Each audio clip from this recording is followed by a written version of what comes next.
ಮುಖದಲ್ಲಿ ಕಾಣಿಸ್ಕೊಳ್ಳುವಂತ ಬಂಗು ಅಥವಾ ಪಿಗ್ಮೆಂಟೇಷನ್ ಅಂತ ಏನ್ ಹೇಳ್ತೀವಿ, ಇದನ್ನ ಯಾವ ರೀತಿ ರೆಡ್ಯೂಸ್ ಮಾಡ್ಕೊಳ್ಬಹುದು ಅಂತ ಸೂಪರ್ ಟಿಪ್ಸ್ ನ ಹೇಳ್ಕೊಡ್ತಾ ಇದೀನಿ.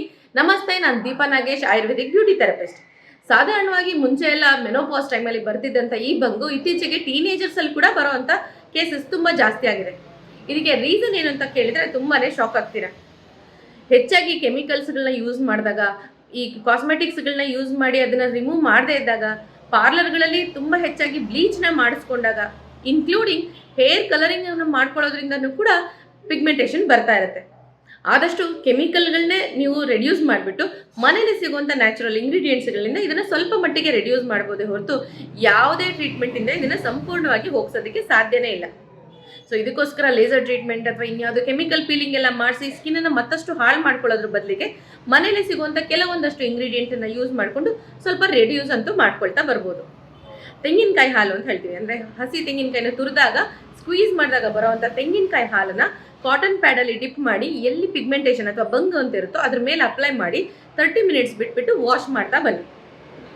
ಇದ್ರ ಜೊತೆಗೆ ಬಾದಾಮಿನ ರೆಗ್ಯುಲರ್ ಆಗಿ ತೇದ್ಬಿಟ್ಟು ಅಥವಾ ಹಸಿ ಹಾಲಲ್ಲಿ ತೇದ್ಬಿಟ್ಟು ಆ ಪೇಸ್ಟನ್ನು ನೀವು ಪಿಗ್ಮೆಂಟೇಷನ್ ಮೇಲೆ ಅಪ್ಲೈ ಮಾಡ್ಕೊಳ್ಳೋದ್ರಿಂದ ಕೂಡ ಫಾಸ್ಟ್ ಆಗಿ ರೆಡ್ಯೂಸ್ ಮಾಡ್ತಾ ಬರ್ಬೋದು.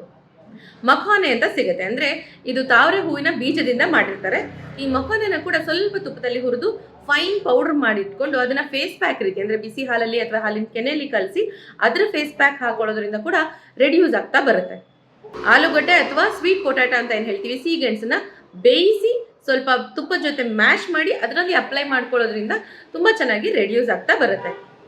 ನೆನ್ಪಿಟ್ಕೊಳ್ಳಿ, ಯಾರಿಗೆಲ್ಲ ಪಿಗ್ಮೆಂಟೇಷನ್ ಇದೆಯೋ, ಯಾವುದೇ ಏಜ್ ಗ್ರೂಪ್ ಆಗಿರ್ಬೋದು ಅಥವಾ ಯಾವುದೇ ಸ್ಕಿನ್ ಟೈಪ್ ಆದರೂ ಆಗಿರ್ಬೋದು, ಈ ಥರದವರು ಸಿಟ್ರಸ್ ಫ್ರೂಟ್ನ ಕಂಪ್ಲೀಟಾಗಿ ಅವಾಯ್ಡ್ ಮಾಡಬೇಕು ಅಪ್ಲಿಕೇಶನ್ಗೆ. ಯಾಕಂದರೆ ನಿಂಬೆ ಹಣ್ಣಿನ ಹಚ್ಚೋದು ಅಥವಾ ಮೂಸಂಬಿ ಸಿಪ್ಪೆಯಿಂದ ಅದನ್ನು ಫೇಸ್ ಪ್ಯಾಕ್ ಹಾಕೊಳ್ಳೋದು ಇದೆಲ್ಲ ಮಾಡೋದ್ರಿಂದ ಪಿಗ್ಮೆಂಟೇಷನ್ ತುಂಬ ಜಾಸ್ತಿ ಆಗುವ ಚಾನ್ಸಸ್ ಇರುತ್ತೆ. ಸೊ ಆದಷ್ಟು ಮಿಲ್ಕ್ ಆ್ಯಂಡ್ ಮಿಲ್ಕ್ ಪ್ರಾಡಕ್ಟ್ಸ್ ಅಥವಾ ಡ್ರೈ ಫ್ರೂಟ್ಸ್ದು ಫೇಸ್ ಪ್ಯಾಕ್ಗಳನ್ನ ಹಾಕೊಳ್ತಾ ಬರೋದ್ರಿಂದ ಪಿಗ್ಮೆಂಟೇಷನನ್ನು ಲೈಟ್ ಅಂತೂ ಮಾಡ್ಬೋದು, ಹೋಗ್ಸಕ್ಕಂತೂ ಸಾಧ್ಯ ಇಲ್ಲ. ಖಂಡಿತವಾಗ್ಲೂ ಈ ಎಲ್ಲ ಟಿಪ್ಸ್ಗಳನ್ನ ನೀವು ಮನೆಯಲ್ಲೇ ಫಾಲೋ ಮಾಡಿ. ಎಲ್ಲಕ್ಕಿಂತ ಹೆಚ್ಚಾಗಿ ರಾಸಾಯನಿಕ ಪದಾರ್ಥಗಳಿಂದ ದೂರ ಇರಿ ಅಂತ ಹೇಳೋದಕ್ಕೆ ಇಷ್ಟಪಡ್ತೇನೆ. ಇದೇ ಥರ ಮತ್ತಷ್ಟು ಇನ್ಫಾರ್ಮೇಟಿವ್ ಆ್ಯಂಡ್ ಇಂಟ್ರೆಸ್ಟಿಂಗ್ ಆಗಿರುವಂಥ ಬ್ಯೂಟಿ ಆ್ಯಂಡ್ ಹೆಲ್ತ್ ಟಿಪ್ಸ್ಗಾಗಿ ಫಾಲೋ ಮಾಡ್ತಾ ಇರಿ ವಿಶ್ವವಾಣಿ ಟಿವಿ ಚಾನಲ್.